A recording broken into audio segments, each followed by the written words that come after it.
Hai teman-teman, kita bersua kembali. Kita akan melanjutkan pembelajaran kita. Nah, itu dengan penggunaan atau pemakaian tanda kromatis. Ya, tanda kromatis yang bukan sebagai tanda mula.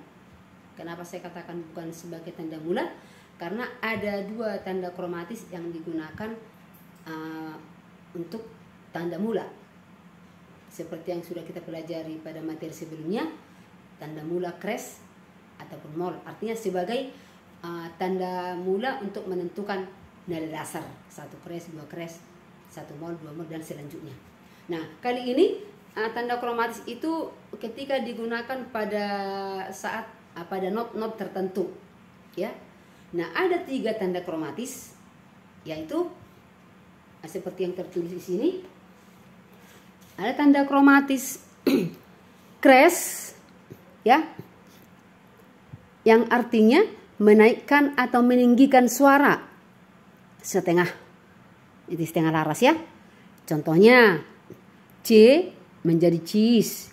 Kalau dibaca not angkanya misalnya C itu adalah do, ketika dia dikunci atau nada dasar C, C do, cis menjadi di.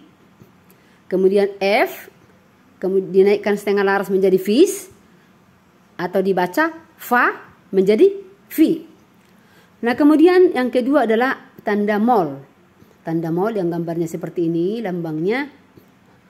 Nah, gunanya adalah menurunkan nada setengah laras, ya, menurunkan. Jadi kebalikan dari crash. Nah, contohnya nada B menjadi bes, A menjadi as, dan lain-lain, karena masih banyak lagi nada-nada, ya. E menjadi S, nah gitu-gitu. Kemudian yang ketiga teman-teman, nah ini yang belum kita kenal, ya. Yang ketiga ini adalah tanda kromatis yang namanya tanda pugar. Nah, pugar itu sebenarnya bukan bahasa yang asing, ya.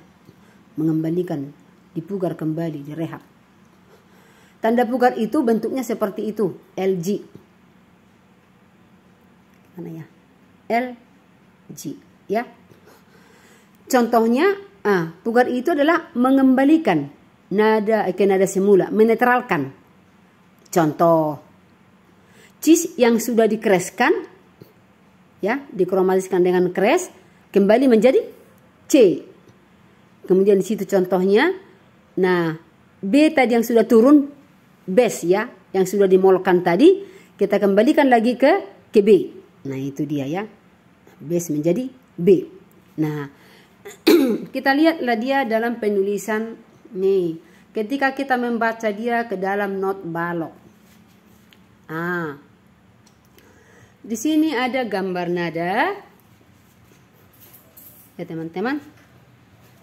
Nah, ini nada dasar. Ini kebetulan garis peranada kita tuliskan dengan nada dasar C, ya. C sama dengan do. Karena kalau di not balok tidak perlu lagi dituliskan di sini C sama dengan do.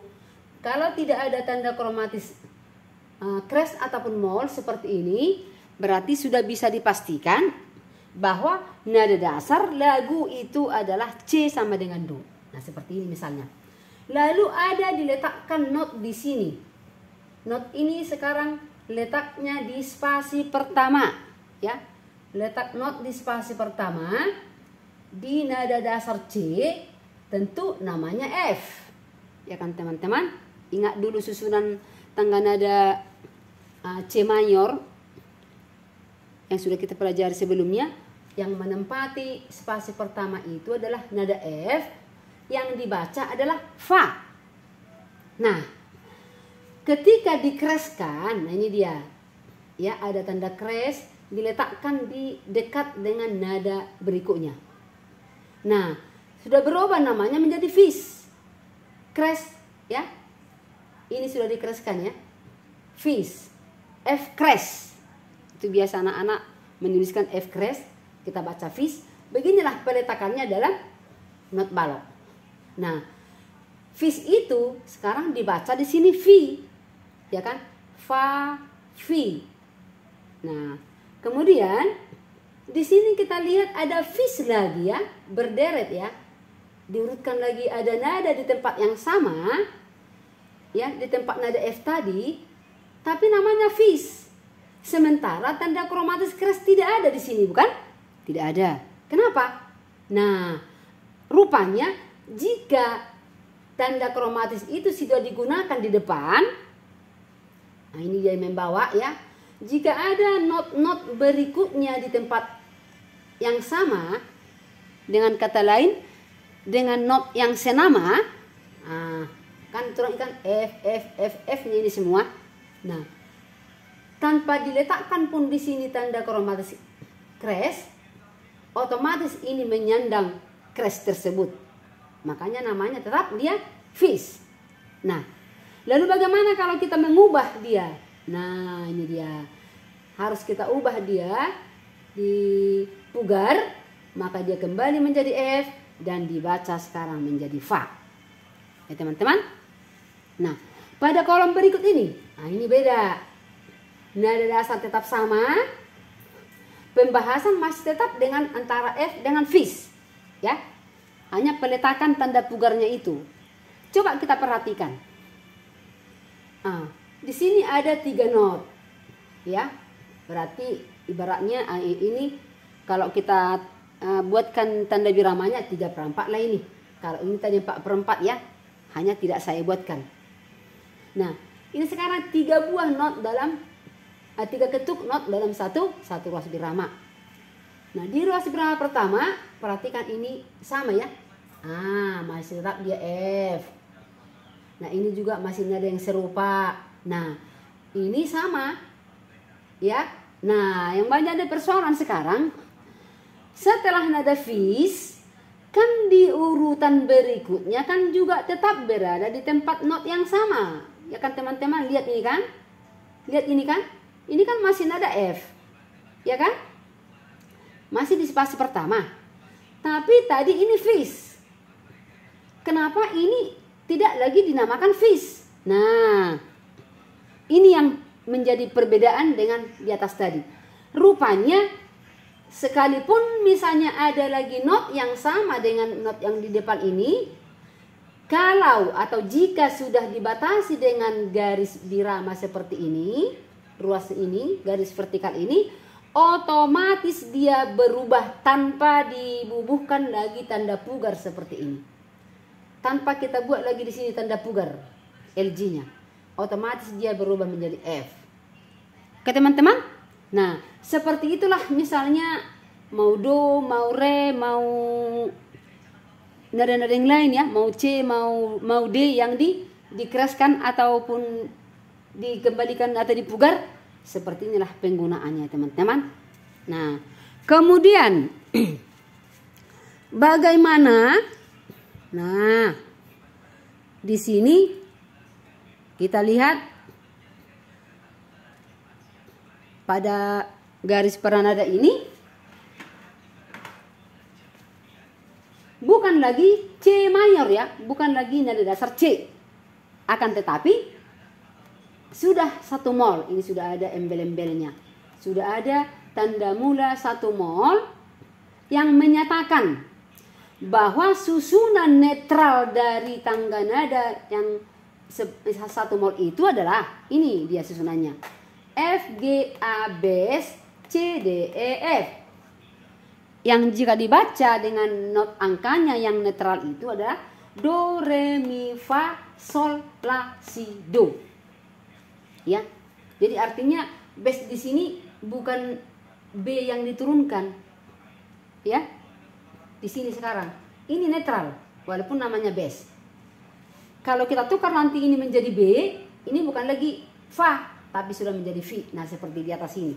Coba kita perhatikan pada gambar garis peranada di atas. Nah, pada tangga nada 1 mol. Ingat ya teman-teman, not yang menempati garis ketiga itu adalah nada bes. Nah, ini dia. Ya, kalau di C mayor ini B, bukan bes. Tapi di 1 mol itu F, G, A bes. Bes itu adalah fa. Ya. F, G, A, bes, do, re, mi, fa. Nah, ini dia. Nah. Kemudian kita mau kembalikan dia ke nada semula. Bes dikembalikan menjadi B. Nah, supaya jangan bingung, perhatikan dulu bes. Yang mana bes? Bes inilah, ini bes ya. Ini bes, ini juga bes, ini juga bes. Nah, bes itu kan lebih rendah dari B. Nah, jika bes dikembalikan menjadi B, berarti naik itu. Istilahnya dikreskan itu. Ya. Bes dikreskan. Jadi sepertinya bingung kita kan. Bes itu kan mol. Ada ES-nya. Kenapa ada kata kres? Nah, bes yang dikreskan atau dinaikkan setengah laras menjadi B. Maka bes yang tadinya fa, kita kembali menjadi B, menjadi V. Ah, itu dia supaya jangan bingung teman-teman. Fa, V. Sementara sini pugar ya. Oke? Jadi berlakunya nanti kalau berderet-deret misalnya tadi bes, ya udah ya. Sama seperti yang kita pelajari di C major tadi. Nah kemudian, nah coba kita lihat di sini. Ini dengan not yang berbeda lah. Sama sebenarnya, cuman kita buat ada contohnya. Jangan F terus, jangan Fa terus. Nah, contoh, ini do. Kita baca ini do kan? Do, di, do. Berarti F satu mod itu, F itu apa? Do. Do jika dikreskan menjadi di. Penyusunannya seperti ini. Berarti F jika dikreskan di sini menjadi Fis. Jangan bingung teman-teman. Tadi Fis di sini namanya si Fa. Si Fis. Si Fa si F. Si Fis si Fi. Nah ini nada dasarnya sudah berbeda. Nah, agak-agak ribet sedikit ya, tapi pelan-pelan. Nah, pelan-pelan. F di sini bukan lagi Fa seperti di C major tadi. Nah, F di sini adalah do, ini teman-teman. Ya. Nah, berarti do dikreskan. Nah, ini dia menjadi di. Berarti F dikreskan menjadi Fis. Fis pugar. Ini sama halnya tadi seperti yang di C mayor. Yang di C mayor ini yang paling atas. Ya. Hanya not angkanya saja yang kita rubah. Yang tadinya di sini adalah Fa, sedangkan di sini ada kita buat contohnya do. Nah, boleh dengan re, ri, ya kan? Dan not atau dengan sol, le, la. Nah, begitulah untuk seterusnya. Jika ada kita jumpai not yang seperti itu, berarti penggunaannya adalah seperti yang saya jelaskan tadi. Ya teman-teman. Nah, sampai di sini dulu materi pembelajaran kita kali ini. Semoga bermanfaat. Tetap jangan lelah untuk belajar ya teman-teman. Nah, ini sebenarnya apalagi bagi anak-anak sekolah yang sudah masuk ya ke SMA ya. Kemudian perguruan tinggi misalnya yang mengambil jurusan-jurusan seni. Nah, ini sangat penting ya. Nah, kemudian bagi kita di yang otodidak ya. Yang pelatih kur misalnya kan perlu mengetahui ini. Ya. Artinya orang-orang dewasa, orang-orang tua juga tidak masalah. Oke teman-teman, sampai di sini dulu pembelajaran kita, pertemuan kita kali ini. Semoga bermanfaat. Salam sehat. Dadah semuanya.